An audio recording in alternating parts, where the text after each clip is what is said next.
কি বলছিস তুই? বৌমা না খেলে আমরা খেতে পারি? আরে ও হচ্ছে পতিব্রতা, আমার খাওয়া হয়ে গেলে ও আমার এঁঠো থালায় খেয়ে একটু পুণ্যি করবে। ওই রকম পুণ্যের আমার কোনো প্রয়োজন নেই, আমি খাবো না, ব্যাস। এই তুই থাম তো, খালি সব সময় পেছনে লাগা। ওমা, খাবে চলো মা।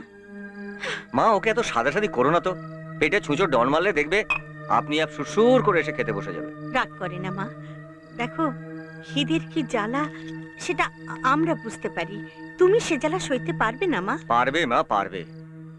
গরিব ঘরের বউ হয়ে যখন একবার এসেছে তখন দেখবে না খেয়ে থাকাটা আস্তে আস্তে অভ্যেস হয়ে যাবে। তুই থামবি? চুপ কর না একটু। ওমা চলো, খাবে চলো মা।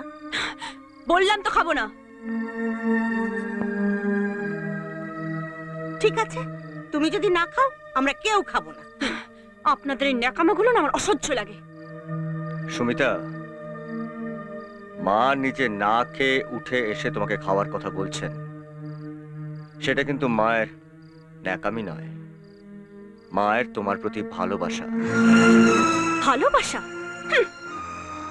এর চেয়ে তোমার মা যদি আমাকে একটু বিষ এনে খাওয়াতেন, সেটা হতো আমার কাছে আসল ভালোবাসা। বৌমা, ডিসকাস্টিং।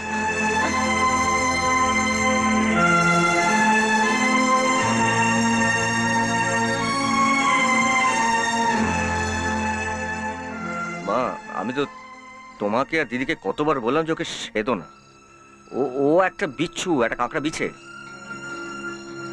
কিন্তু বাবা, সারা রাত যদি ও উপোস করে থাকে, তারপর ওর যদি কিছু হয়ে যায়? মা আমাদের এই গ্রামের প্রচুর মেয়েরা বউরা রাত্রে না খেয়ে থাকে, ও একদিন না খেয়ে থাকলে মরে যাবে না। খিদের জ্বালাটা ওকে একটু বুঝতে দাও, তাহলে ও বুঝবে যে কোনটা ন্যাকামি আর কোনটা ভালোবাসা। আচ্ছা মা, এবার তো তুমি একটু হাসো, হাসো এবার একটু। ভাল লাগছে না আমার।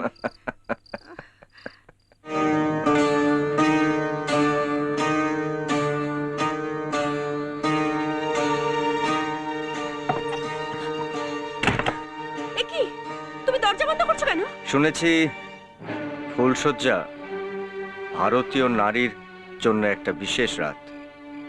সেই রাতে ভারতীয় নারীরা তার স্বামীর পরশ পেয়ে একটা নতুন জীবন শুরু করে। কিন্তু তুমি এসবের কি বুঝবে? তুমি না ভারতীয় না ইংরেজ, তুমি ভারতীয় নারীর মর্যাদা দিতে পারবে না। চল কাজ করি, আমরা শুয়ে শুয়ে দুজনে মিলে গল্প করি। Don't touch me. তুমি আমাকে ছোবে না।